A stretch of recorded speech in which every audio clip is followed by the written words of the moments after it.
And now, aviation weather around Alaska.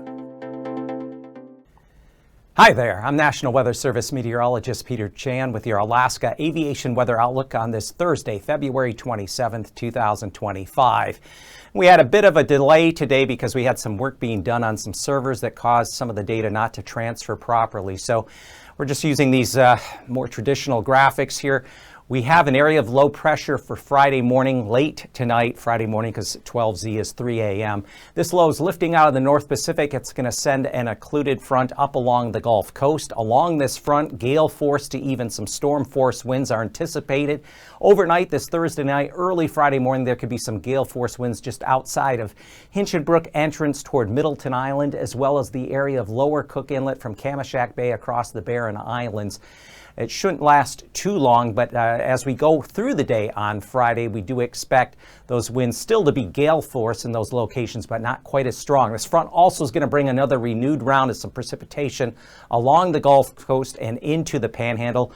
Winter storm warnings are in effect for Skagway on up through White Pass for additional heavy snowfall, and that is expected tonight in through early Friday afternoon. Weak high pressure is situated up into northwest, north central Canada, a couple of troughs, one just north of the Alaska Range.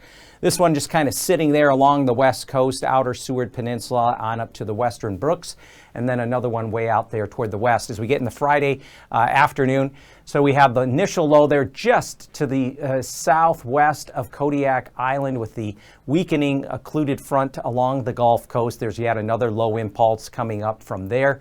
Troughiness lags across the central interior.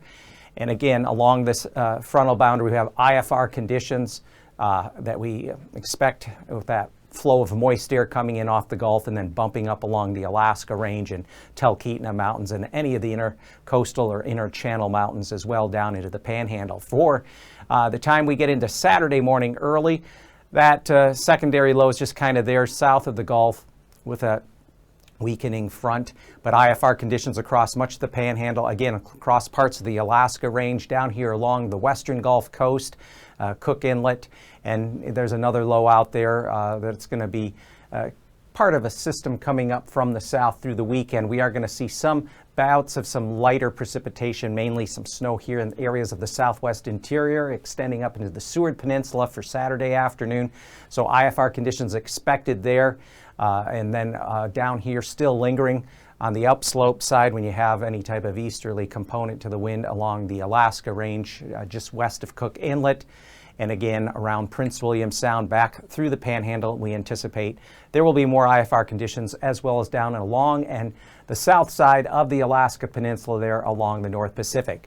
As far as past conditions go Friday, generally VFR conditions will prevail up there across the eastern Brooks Range at Anatuvik and Adigan passes, though there's some very cold air up along the north slope, especially along the Beaufort Sea coast. Temperatures as of this Thursday mid-afternoon are as cold as 35 below zero in areas like New Exit, Dead Horse, that area of the Beaufort Sea coast.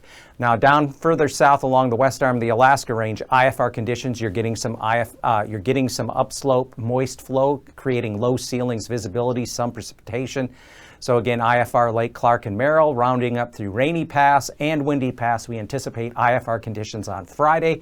As we go east, Isabel Pass, maybe getting some MVFR conditions there as we go through midday Friday. At least through late this Thursday night, early Friday morning, we have high wind advisory in effect for the area through Isabel Pass, especially around Donnelly Dome. Black Rapids could see southerly wind gusts as high as 60 miles an hour. Mentasta Pass should generally stay VFR there toward the Elkan border. And then Tanita Pass is looking at IFR early, giving way to MVFR conditions. And right now, Portage Pass, especially mid-pass out into Prince William Sound, will remain IFR on Friday, though there could be some MVFR conditions along and west of the west entrance. Chilkoot and White also stuck in those IFR conditions because we have the winter storm warnings in effect for that area for low ceilings visibility and the potential for heavy snow and icing in those clouds. Now, we did not have data available. We underwent a server upgrade that caused some of these maps to not update properly or have the data I need to create them. So as a result, We're missing the freezing levels map for this day. Icing potential is going to be greater along the Gulf Coast Friday and into areas of the Panhandle, especially above 6,000 feet because of that push of moisture along that occluded front. And that will extend back into areas around Prince William Sound and then Kamishak Bay up there along this lower stretch of the Alaska range, especially above 4,000 feet. Did not have the jet stream level, mid or low level winds at 850, 700, or 300 millibars, so I've included kind of a sequence of surface winds for Friday morning. We have strongest winds outside of Hinchinbrook entrance, Middleton Island.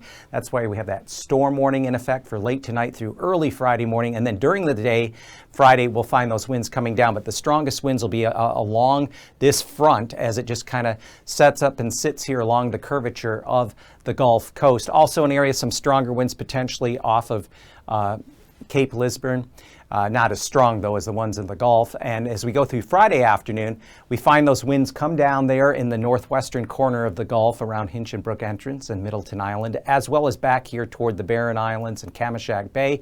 But we do find some stronger winds, so there'll be some certainly moderate turbulence in this area along the outer coast of the Panhandle into outside of Yakutat Bay. And for Saturday afternoon, the winds will be coming down here across the Gulf. Another little low coming up from the south. This one could have some near gale force winds, but they would be well offshore of Kodiak Island and the Alaska Peninsula. And we continue to see brisk northeast winds, probably in the range of 25, 30 knots there along areas of the northwestern coast, along the Chukchi Sea, especially in the vicinity of Cape Lisburne and Point Lay. And so again, the greatest threat for turbulence for Friday will be along the Gulf Coast, especially the outer areas of the Panhandle.